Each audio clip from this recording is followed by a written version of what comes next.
Hirakud police ହେପାଜତରେ ଅଭିଯୁକ୍ତ ମୃତ୍ୟୁ ଅଭିଯୋଗ ଘଟଣାରେ ଜିଲ୍ଲା କଂଗ୍ରେସ ପ୍ରତିନିଧି ଦଳ ମୃତକଙ୍କ ପରିବାର ସହ କଲେ ଆଲୋଚନା।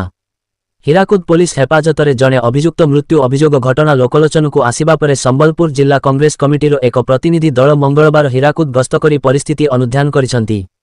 ଜିଲ୍ଲା କଂଗ୍ରେସ କମିଟି ସଭାପତି ଜୟଶଙ୍କର ମିଶ୍ରଙ୍କ ନେତୃତ୍ୱରେ କଂଗ୍ରେସ ପ୍ରତିନିଧି ଦଳ ଆଜି ଦିନ 12:30 ସମୟରେ ହୀରାକୁଦ ପୋଲିସ ହେପାଜତରେ ଅଭିଯୁକ୍ତ ମୃତ୍ୟୁ ଅଭିଯୋଗ ହେଉଥିବା ଖ୍ରୀଷ୍ଟିଆନପଡ଼ାର ମୃତକ କାଦିର ମହମ୍ମଦ ଶେଖଙ୍କ ପରିବାରବର୍ଗଙ୍କ ସହ ଆଲୋଚନା କରିଥିଲେ। ଏହାସହ ହୀରାକୁଦ ପୋଲିସ ଷ୍ଟେସନଠାରେ ସମ୍ପୂର୍ଣ୍ଣ ଘଟଣାରେ ଅତିରିକ୍ତ ଏସ୍ପି ଅଜୟ କୁମାର ମିଶ୍ରଙ୍କ ସହ ଆଲୋଚନା ମଧ୍ୟ କରିଥିଲେ। ଏହି ଘଟଣାରେ ବିଚାରପତିଙ୍କ ପକ୍ଷରୁ ଏକ ଉଚ୍ଚସ୍ତରୀୟ ବିଚାର ବିଭାଗୀୟ ତଦନ୍ତ କରିବାକୁ ଜିଲ୍ଲା କଂଗ୍ରେସ ସଭାପତି ଦାବି କରିଛନ୍ତି। ଜିଲ୍ଲା କଂଗ୍ରେସ କମିଟି ପକ୍ଷରୁ ଯାଇଥିବା ପ୍ରତିନିଧି ଦଳର କଂଗ୍ରେସ ନେତା ରବି ରାଉତ, ମହମ୍ମଦ ଜୁବେର, ମହମ୍ମଦ ସଲିମ ପ୍ରମୁଖ ଉପସ୍ଥିତ ରହିଥିଲେ।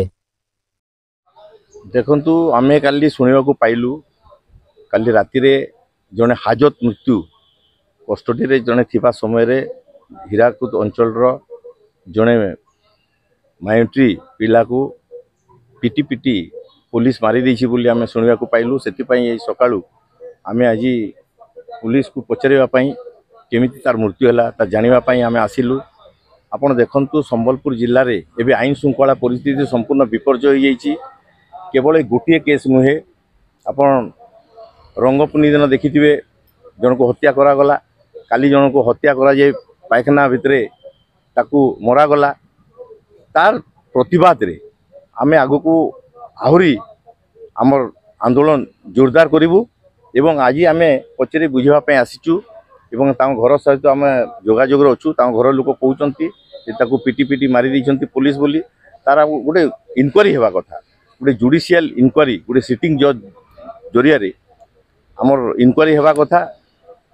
एडिशनल एसपी कहते आम आमर सीसी कैमेरा लगी किंतु आमर कंट्रोल रूम एथि नहीं हेड ऑफिस रे आमर अच्छी।